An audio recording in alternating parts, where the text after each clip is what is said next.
ඉතින් එකමත් එක කාලෙක ඈත පිටිසර ගමක් තිබුණා. මේ ගමේ හැමෝම හේන් ගොවිතැන් කරලා තමයි ජීවත් වුනේ.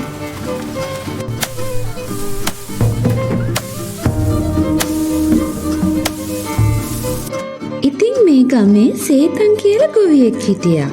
එයාගේ හාමිනේ හරිම කටකාරයි. මේ සේතන් හැමදාම උදේට එයාගේ හේනට යනවා වැඩ කරන්න. ආයෙත් හවස් වෙලා තමයි ගෙදර එන්නේ.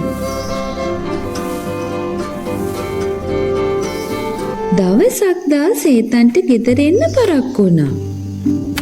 ඉතින් රෑ එයාගේ හේනෙන් එනකොට දැක්ක දෙයින් සේතන් පුදුම වුණා. පියාඹන අලියෙක් නේද? අම්මෝ, දිව්‍ය ලෝකේ ඉඳන්ද දන්නේ ආවේ.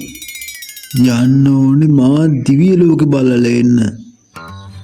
අනේ ඉතින් අලියාගේ නැට්ටේ එල්ලුන සේතන් දිව්‍ය ලෝකේ මුළු රෑම ඇවිදලා හාමිනේට කැවුම් ටිකකුත් අරගෙන ඔන්න උදේ පාන්දරම ගෙදර ආවා. කොහෙද මිනිස්සු රේතිස්ස ගිහිල්ලා හිටියේ? මං කොච්චර බයෙන්ද උන්නේ.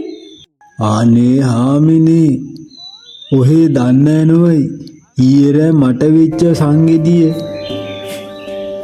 ඊයේ හේනට පියාඹන අලියෙක් ආවනෝයි. මං ඉතින් උගේ නැට්ටෙල්ලිලා දිව්‍ය ලෝකෙටම ගියා.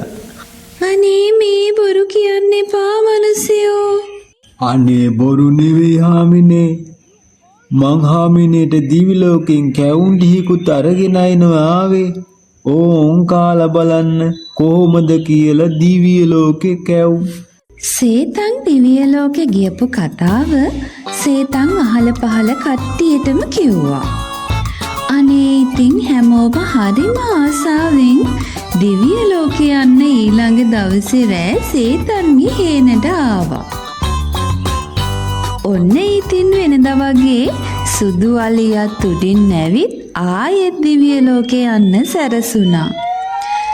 නැට්ටේ එල්ලුණ අනිත් අයත් කකුලේ එක පිට එක එල්ලිලා ඔන්න ඉතින් දැන් දිව්‍ය ලෝකේ යන්න ලෑස්තිය. මෙහෙම යනකොට එක්කෙනෙක් සේතන් දිව්‍ය ලෝකේ කැවුම් කොච්චර ලොකුයිද? අම්මේ දිව්‍ය ලෝකේ කැවුම් මෙන්න මෙච්චර ලොකුයි. ඔන්න ඉතින් දිව්‍ය ලෝකේ කැවුම් මෙච්චර ලොකුයි කියලා පෙන්වන්න ගිහිල්ලා අලියාගේ නැට්ට ඇතෑරිලා ඔක්කොම ඔන්න ඉතින් බිමට වැටුණා.